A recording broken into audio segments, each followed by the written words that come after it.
Hello, hello! Awesome Soul here, and we are getting yet another update. So this one's actually dropping today, which would be the 24th. So it's not exactly a massive overhaul kind of update. This is more so of an event, but not exactly like the other events we've had, not like the plasma change and all that sort of stuff. This one is basically a holiday giveaway sort of thing. So there are deals for premium and crates. You can get them at a lower price, as well as a certain special item that will be appearing in crates, but I will get into that shortly. First things first though, another interesting part of the update, or event, I don't even know what to call this anymore.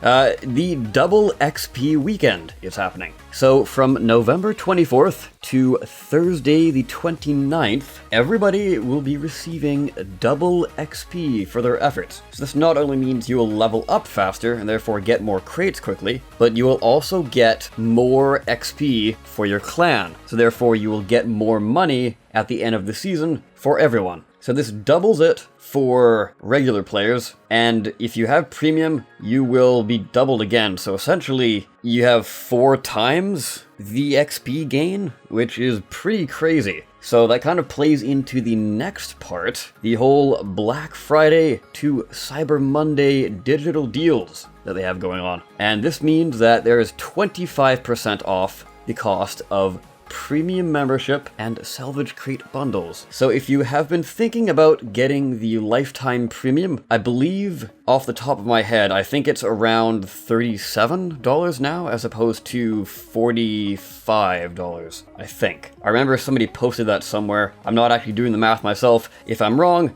well, oh well. The point is, it's 25% off. It's a deal. Perhaps you should look into it. I don't know. I believe this is everything on the store. So even if you get the smallest bundle or the largest bundle, it's going to be 25% off. Likewise, the single day premium and the lifetime premium will all be 25% off, I assume. That's what it sounds like here anyways. Now, before I talk about the mystery item, I will go into the actual changes coming in the update. They are somewhat small, but I figured I would go through them anyways.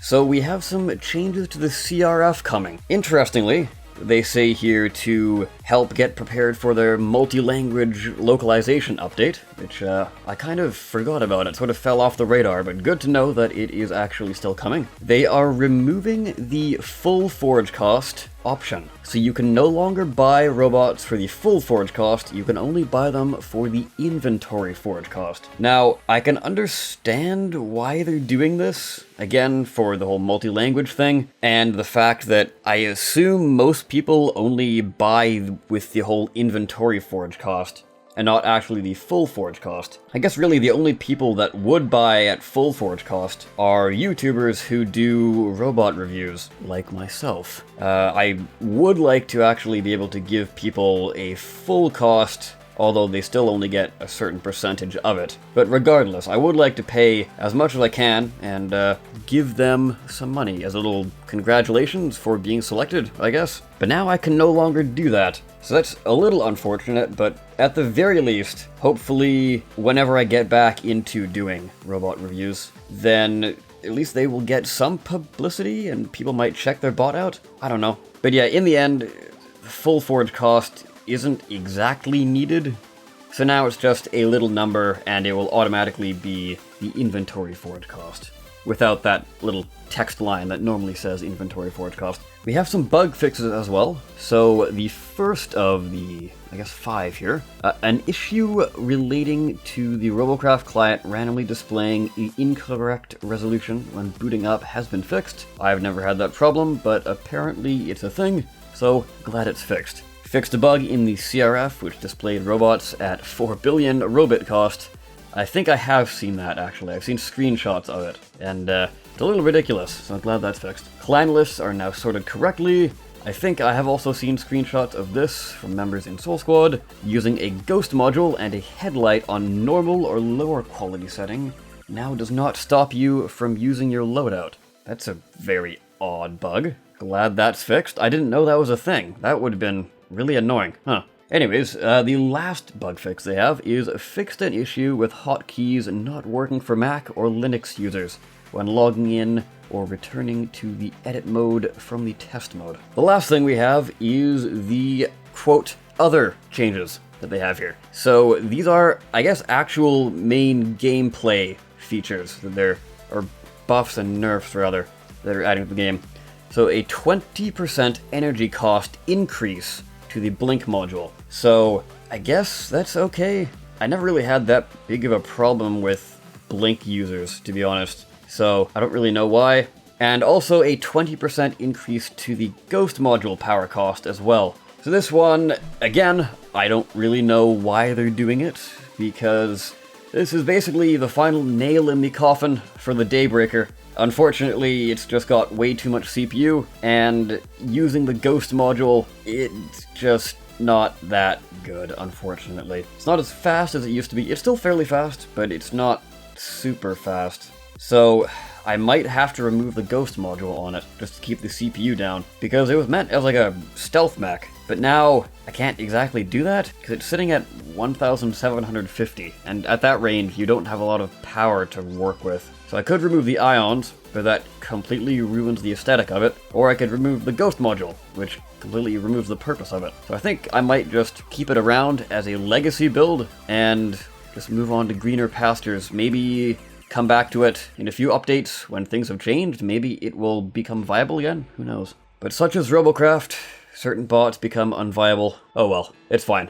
It's build, dry fight, so you have to keep building.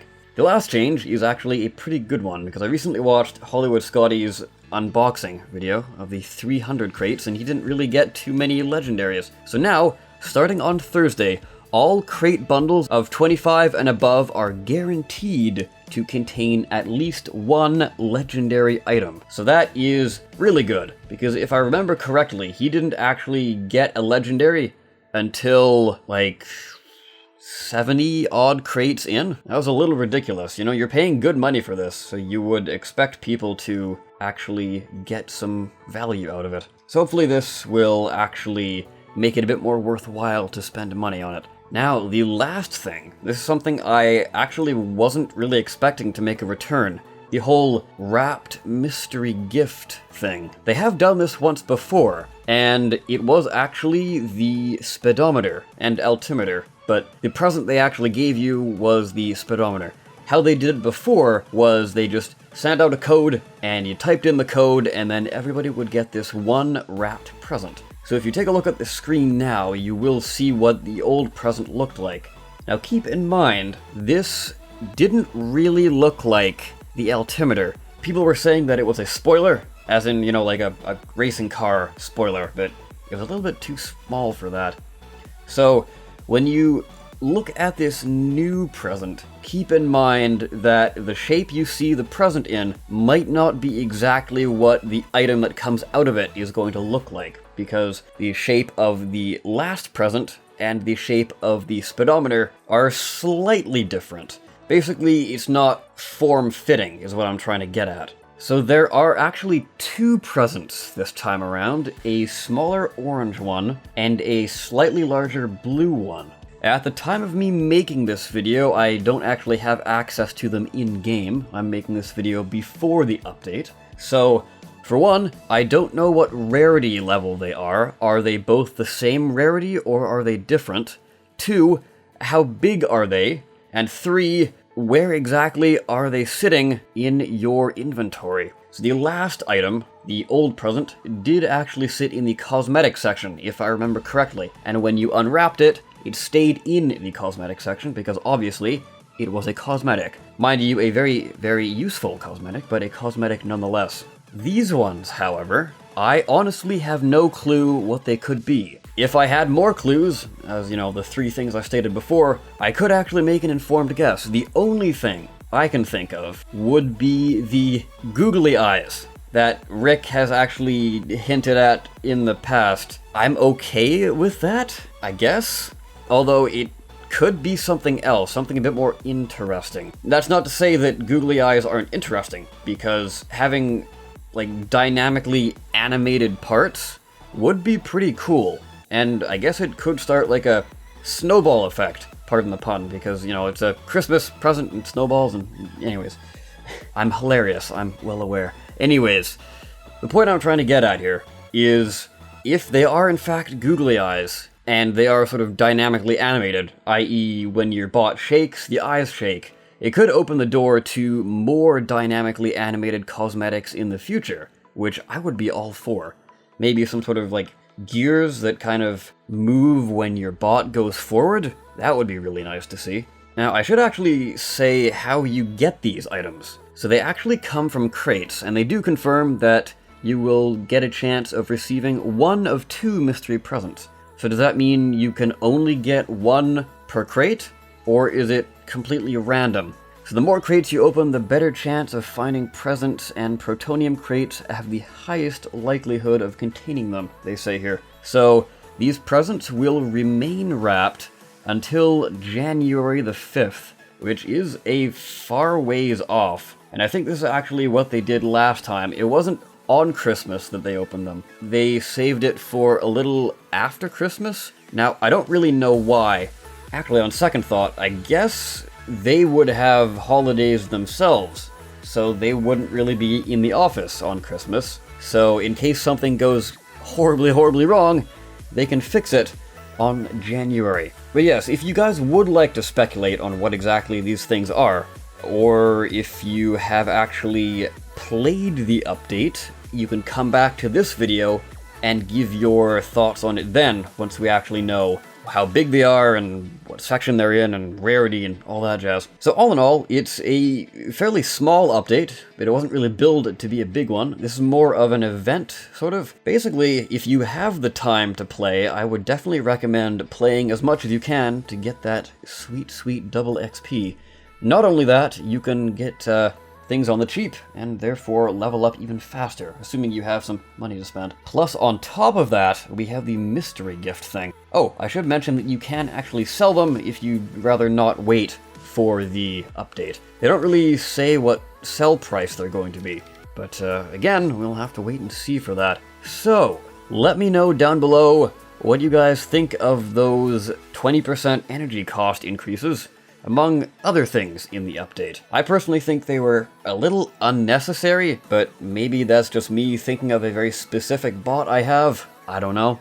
Anyways, guys, I of course have been the Awesome Soul. I thank you so much for watching, and I will see you next time. Take care.